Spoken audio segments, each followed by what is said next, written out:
Dans la région de Yablonovka, nos troupes progressent sur la route de Konstantinovka et dans le village même, les combats se rapprochent du centre.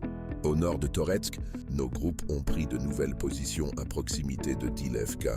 Au quartier général de Dynamite, il n'y avait aucune nouvelle de Chaziyar et des environs.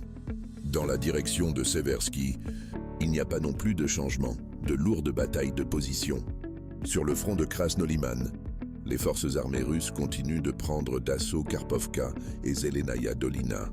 Le contrôle de cette dernière est d'une importance tactique, puisque le village est situé sur l'autoroute en direction de la ligne Chandrigolovo-Drobichevo. Sur le front de Kupiansk, les troupes russes progressent au nord de Dvurechnaya en direction de Dolgenke. Sinon, aucun changement. Des combats de position sont en cours dans le secteur de Kharkov. À Kharkov, nos forces ont attaqué l'usine Communard, qui produit des composants pour drones et stations de reconnaissance mobile. Une nouvelle frappe a été menée dans la soirée. Nous ne disposons pas encore d'informations sur les cibles. À la frontière avec l'oblast de Soumy, l'ennemi exerce une pression féroce sur le village de Tyotkino, situé à Koursk depuis plus d'un mois, contrôlant la route Glushkovo-Tyotkino à l'aide de drones. Nos troupes tentent de tenir la ligne au prix de combats acharnés. L'ennemi déploie des moyens importants sur ce secteur. Le contrôle de Tyotkino permettra aux forces armées ukrainiennes de frapper nos unités qui progressent sur le flanc de l'oblast de Soumy.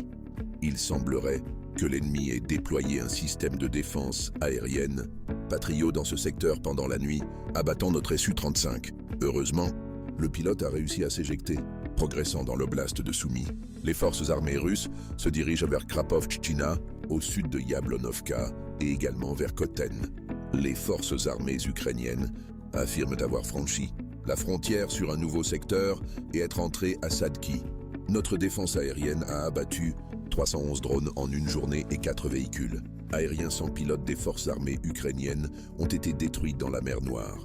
Dans la nuit, les forces armées russes ont utilisé des Iskanders et des drones d'attaque pour frapper des installations impliquées dans la production, la réparation et la logistique d'équipements et d'armes des forces armées ukrainiennes.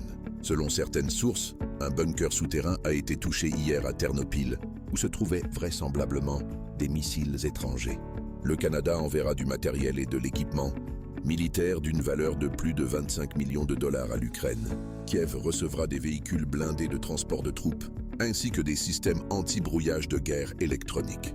La France a annoncé le lancement d'une production de drones en Ukraine. Voici en quoi ressemblait le 1200e jour du SVO